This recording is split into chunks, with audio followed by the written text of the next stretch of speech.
अब अगर मुझे लिंक लिस्ट को क्रिएट करना है तो लिंक लिस्ट के अंदर दो स्पेशल नोड्स हैं जिनको हम हमेशा मार्क करते हुए चलते हैं।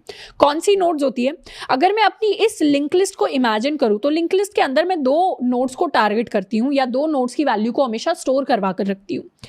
एक होती है मेरी हेड नोड, हेड यानी सर, और एक होती है मेरी टेल नोड, टेल यानी पूंछ। तो एक टाइम पर अगर मुझे किसी लिंक लिस्ट की इंफॉर्मेशन को ट्रैक करना है तो मेरे पास दो चीजें होती हैं।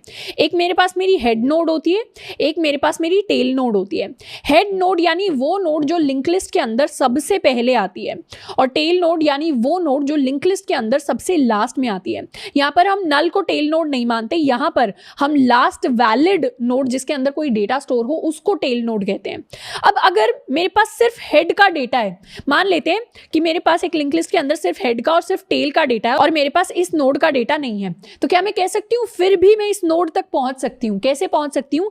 क्योंकि मेरे पास हेड यानी इस पूरे के पूरे नोड का डेटा है, तो मेरे पास नेक्स्ट का डेटा भी होगा, और नेक्स्ट को पता है कि अगला जो नोड है वो कहां पर होने वाला है।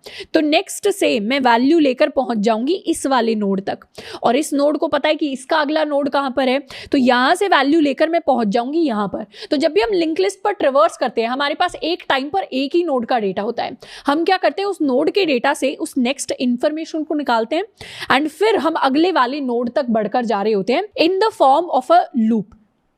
अगर मुझे इस चीज को और हल्का सा विजुअलाइज करना है तो हम क्या करते हैं, एक लिंक लिस्ट के अंदर अगर मेरे पास ये एक लिंक लिस्ट है जिसके अंदर कोई डेटा स्टोर्ड है डी, एंड साथ के साथ इसके नेक्स्ट की इंफॉर्मेशन है, इसका अब एक और नोड है जिसके पास अपने अलग नेक्स्ट की इंफॉर्मेशन है, एक और नोड है जिसके पास अलग नेक्स्ट की इंफॉर्मेशन है, एक और नोड है जिसके पास अलग नेक्स्ट की इंफॉर्मेशन है, एंड फाइनली इसका नेक्स्ट पॉइंट कर रहा है नल वैल्यू को, एंड ये सारे पॉइंट कर रहे हैं अपनी नेक्स्ट नोड्स को।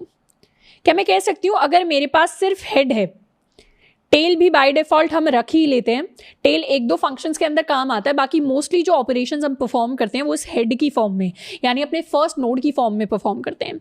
अगर मेरे पास सिर्फ हेड का नोड है तो मैं क्या करूंगी, हेड का नेक्स्ट निकालूंगी, उससे नेक्स्ट नोड पर पहुंच जाऊंगी, फिर मैं अगले वाले नोड से भी उसका नेक्स्ट निकाल सकती हूँ, अगले नोड पर पहुंच सकती हूँ, फिर मैं उससे भी उसका नेक्स्ट निकाल के अगले नोड पर पहुंच सकती हूँ, एंड फिर इसका नेक्स्ट निकाल कर जैसे ही मुझे पता चलेगा अगला नोड नल है, मुझे पता चल जाएगा मैंने अपनी पूरी लिंक लिस्ट को ट्रैवल कर लिया है या ट्रेवर्स कर दिया है। तो इस तरीके से लिंक लिस्ट को जो शुरुआत करता है, जो स्टार्टिंग नोड होता है, वो होता है हमारा हेड नोड। हाँ, अगर मेरे लिंक लिस्ट के अंदर एक सिंगल नोड ही है, यानी ये है एक सिंगल नोड वाली लिंक लिस्ट, तो मैं क्या कर सकती हूँ, अगर इसके अंदर मेरा कुछ डेटा और मेरा नेक्स्ट नोड है तो मेरा जो हेड है वो भी इसी नोड की तरफ पॉइंट करेगा एंड मेरा टेल भी इसी नोड की तरफ पॉइंट करेगा, और ये जो मेरा नेक्स्ट है ये पॉइंट कर रहा होता है नल की तरफ।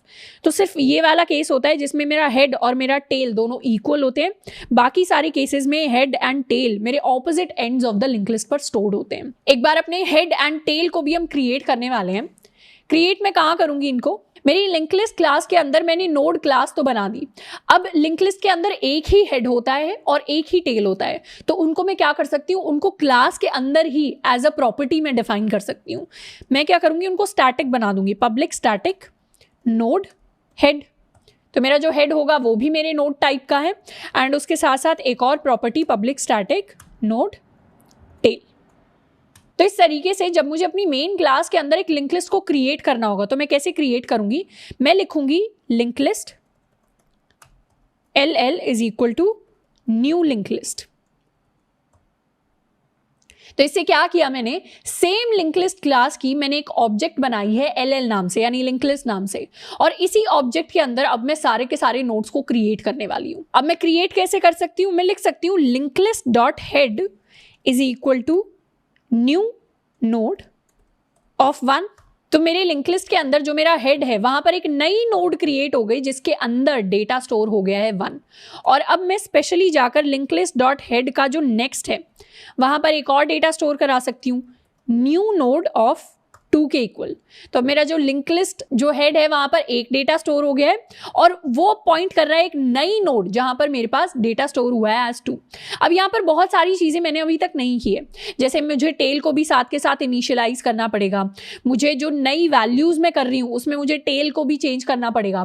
तो ये सारे के सारे जो ऑपरेशंस है ये हम खुद से नहीं मैनेज करेंगे, यानी एक लिंक लिस्ट के अंदर एलिमेंट्स को ऐड करने के लिए, एलिमेंट्स को डिलीट करने के लिए हम डायरेक्टली मेन फंक्शन में कोड नहीं लिखेंगे।